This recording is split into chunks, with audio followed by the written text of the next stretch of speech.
वाशिमची जी बाजार समिती आहे, कृषी उत्पन्न बाजार समिती, ही पश्चिम विदर्भात मोठ्या प्रमाणात सोयाबीन तसेच इतर जे काही वाहन आहे खरेदी करण्यासाठी या भागात प्रसिद्ध आहे. मात्र मार्च यांच्या नावाखाली तब्बल 18 मार्च पासून ही बाजार समिती बंद ठेवण्यात आलेली आहे.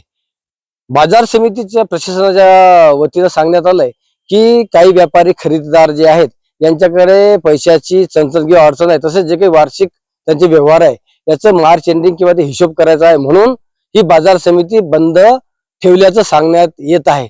मात्र असं जरी सांगण्यात येत असलं तरी हे तथ्य नाही. त्याचं कारण असं की बाजार समित्या ज्या इतर जिल्ह्यातील ज्या काही आहेत, कारंजा असो, मानोरा, मालेगाव, मंगरुळपीर, रिसोड, या बाजार समित्या केवळ मार्च साठी 3 ते 4 दिवसच बंद आहे. तसेच सहकार कायद्यानुसार केवळ 3 दिवस सलग बाजार समिती बंद ठेवण्यात येते. ही बाजार समिती 18 तारखेपासून आजपर्यंत बंद आहे. जवळपास 13 दिवस झाले आणि आणखी पुढील 6 दिवस बंद राहणार आहे. एकूण 20 दिवस वाशिमची बाजार समिती बंद राहणार असल्यामुळे शेतकऱ्यांना मोठा अडचणीचा सामना करावा लागत आहे. सद्यस्थितीत शेतकऱ्यांना जो काही आपला शेतमाल आहे तो विकणे गरजेचं आहे, कारण काही शेतकऱ्यांना जो रब्बीचं पीक काढलं शेतकऱ्यांनी, हरभरा आणि गहू, हे विकणं गरजेचं आहे आणि त्या पिकांमधून जो पैसा येईल त्यासाठी शेती मशागत गरजेची आहे. कारण काही शेतकऱ्यांना उन्हाळी पीक देखील पेरावं लागते, तसंच येणारा जो खरीप हंगाम आहे त्यासाठी शेती तयार करावी लागते. कारण जो खरीपाचा हंगाम होता त्यामध्ये शेतकऱ्यांचं प्रचंड नुकसान झालं.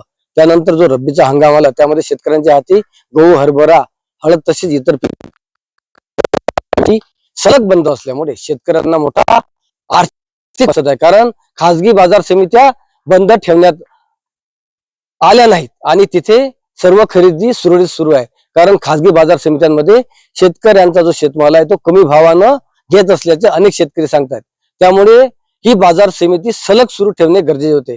खरंच हे जे काही बाजार समिती प्रशासन आहेत, जे काही संचालक मंडळ आहे, खरंच शेतकरी हित पाहतात का, जोपासतात का, असा प्रश्नही वाशिम जिल्ह्यातील शेतकऱ्यांकडून विचारला जातोय. कारण बाजार समिती ही शेतकऱ्यांच्या हितासाठी असली पाहिजे किंवा शेतकऱ्यांची हित जोपासणारी असली पाहिजे. मात्र 18 मार्च पासून ही बाजार समिती बंद आहे आणि पुढे 6 तारखेपर्यंत हा व्यवहार सुरू होणार नाही.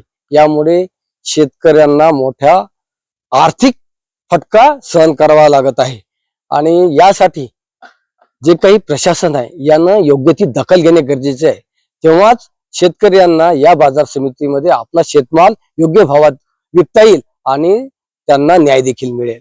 किशोर गोमाशे, न्यूज 18 मराठी, वाशिम.